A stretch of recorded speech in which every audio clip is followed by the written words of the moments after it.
What's up, you guys? Tyler Huxford here, and for today's video, we're going to be talking about the 5 hacks which you can implement today to maximize your monthly income on your long-term rental. This video is intended for any of you invested in long-term real estate, or maybe you're considering investing in long-term real estate and are really looking to maximize the wealth building strategy of passive income across your long-term rental. But before we begin, make sure you tickle that like button. Don't smash it. Too much smashing going on. I don't know why people even say smash anymore. But go ahead and tickle that like button. Give it some attention, for crying out loud. Because after all, like buttons have feelings too. So go ahead and tickle it. Thanks, guys. So once again, I'm Tyler Huxford. I've been a landlord and invested in long-term rental properties for about 4 years now. I've had the opportunity to rent to about 25 tenants across 15 different units, and in each of my units, I've netted at least $1,100 since the time of purchase. And in some of those locations, even doubled that, closer to $2,200, $2,300. And I wanted to make this video because a lot of my friends and colleagues are just getting into long-term investing, or perhaps they've been in long-term investing in a while, and I'm just finding that their cash flow is pretty minimal. So this is intended for anybody who maybe recently purchased a property, especially today where prices are extremely high, rates are extremely high, and are finding it difficult to stay cash flow positive in a long-term rental. Maybe you're already considering converting your long-term rental into an Airbnb. Don't do it. Don't do it. Well, maybe not. We'll talk about that in another video. Or maybe you're a tenured investor who's been in real estate a really long time and you're just not seeing the returns you'd like to month over month on your cash on cash. Either way, this video is intended for you, as I want to ensure that you are maximizing the revenue you get out of your home. That being said, this is not financial advice. Again, not financial advice. But I certainly don't mind sharing my own experience of the 5 hacks which I have found maximize the revenue I can generate across all of my long-term rentals. So let's get started. So hack number 1, consider room for room renting. I have found that a lot of investors want to keep real estate simple. I have found that a lot of investors want to make the passive income they generate from real estate really simple, really easy, almost too easy. When you come to a tenant with a single contract, you are never going to be able to generate the revenue you could if instead you had a contract for each room in your unit. If you rent out room for room in each of your units, a 1-unit home can become a 5-unit home, assuming you have a 5-bedroom place. Now, I realize this generates a little more work for you, as you have to find tenants for each of your rooms. But consider this, especially for those of you who have 1 unit, maybe 2 units, 3 units. Take advantage of the fact that you don't have that many units to manage and try to maximize the heck out of the revenue you generate in those single unit properties. You can absolutely do this for room to room renting. Consider it from a renter's perspective. If you as a landlord or a homeowner are coming to a contract to a single tenant, which is ultimately more than the monthly payment that you are making as a homeowner, that's a little intimidating. Anybody who's liable for a single contract is going to have to take on the stress, the risk of finding anybody that can help them pay that mortgage with them or for them. If you're willing to take on the risk and find the tenants who can fill those rooms, you can add at least 50% to your month over month income. Tenants will pay a premium to be liable for a single room in a home as opposed to an entire home. I have always found that to be the case. So while this type of renting can be a little more work involved, where you're finding people to fill those rooms, it absolutely generates better income. In my experience, you can charge up to 50% more rental income by doing room for room renting. Another reason that this is actually a wise strategy is it sort of diversifies your income as well. Think about it this way. If you're renting to one tenant who's in charge of an entire month's contract and they're not able to pay, you're not getting paid. But if you're renting to 5 people in a 5-room single family home and one tenant isn't able to pay, usually the other 4 tenants are more than going to make up for what you need to cover your mortgage or any other financing options that you've used to structure the purchase of your home. I found that to be the case in 2020 and 2021. I had tenants that actually weren't able to pay for a variety of different reasons in both 2020 and 2021 for a month.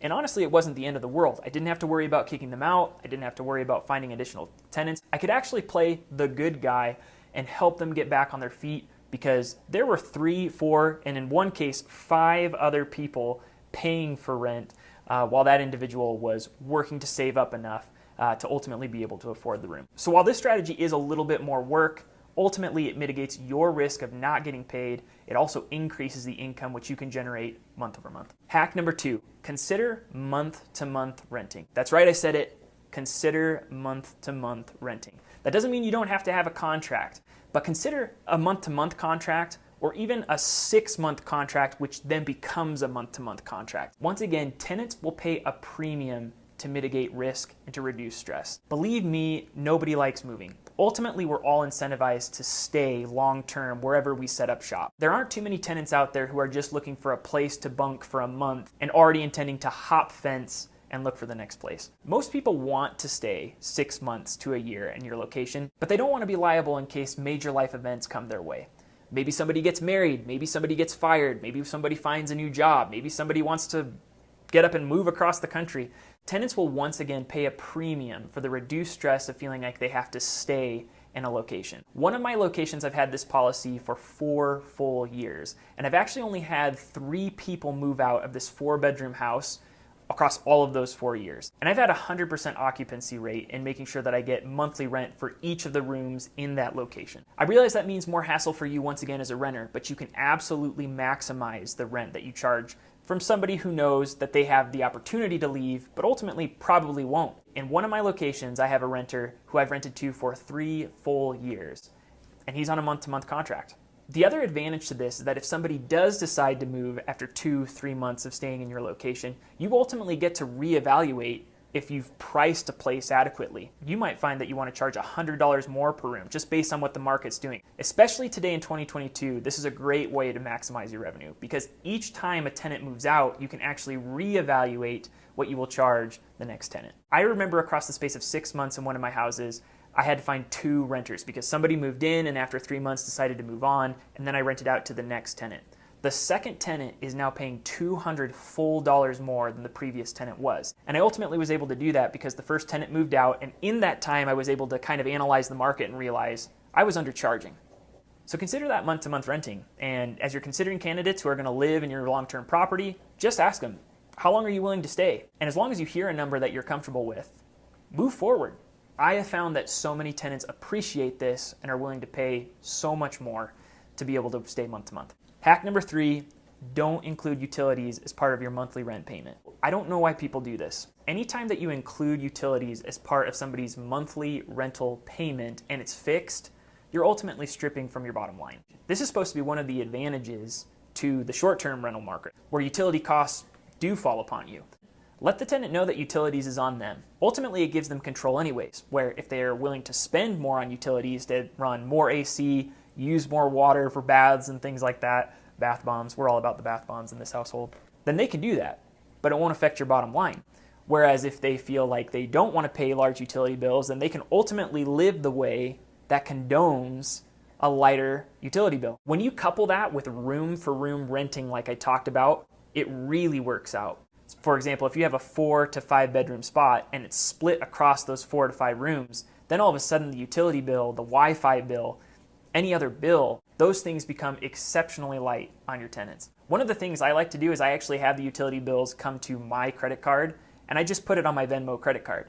Venmo credit cards, if you didn't already know, reward you 3% cash back on utility bills. So earn that 3% cash back on your Venmo card, Venmo your tenants the utility bills, and sit back and enjoy the 3% returns. There you go, Venmo, that's your endorsement. Sponsor me. Hack number 4, lower your deposit amounts. So I have found, especially if you couple this with the month-to-month renting, this really goes over well. People who intend to stay month to month and want to stay at a place for 6 months, but not necessarily 2 full years, a full year, don't really go to town on your house. They're not necessarily nailing a bunch of things into the wall. They're not focused so much on adorning your place with furniture, painting the place, nailing things into the walls. Ultimately, the damage is minimal. And if you think about long-term renting and who you're renting to, how many times do you realistically have to pull from somebody's deposit? But for some renters, that deposit can paralyze a good tenant from entering your home. Far too often, I've seen really good tenants ultimately chased away from homes because they couldn't come up with the first month's rent coupled with that deposit. If you understand that realistically you don't need to charge that much for a deposit, because let's face it, not much happens in the long-term rental game, then you don't need to charge so much for the deposit, and you can actually ask more in your monthly rent. The monthly rent you get to keep, the deposit ultimately goes back to the tenant when they move out anyways, so why ask for a large deposit? I've never gotten that. That's a very quick way to go ahead and increase the rent that you're generating month over month right away. All right, for hack number 5, we're gonna talk about what I call hybrid renting. So this doesn't work for every location. You do need to factor in a few things like local guidelines, city laws, also the comfort of your existing tenants, especially if you have great tenants that you ultimately want to please and want to stay in your household a really long time. But hybrid renting is where you can join long-term renting with the upside of short-term rentals. I'm actually doing this currently on one of my units where I have 5 long-term renters in a home, but with an extension that we are finishing into a one-person studio, we're actually going to be building a short-term Airbnb VRBO. Now, the reason that this is advantageous, you want to take advantage of the upside that a short-term rental can give you, but you also want the steadiness, the reliability of a long-term rental. I've seen this done in garages, I've seen this done in extensions, I've seen a lot of great investors use that strategy in converting really great spaces which aren't used for much into a cash cow, a monthly passive income machine. If you can't do that, consider other rooms in your house which might be secluded enough where a short-term rental, even just a couple days out of the month, might earn you more than what you could ask for a single room in a long-term rental property.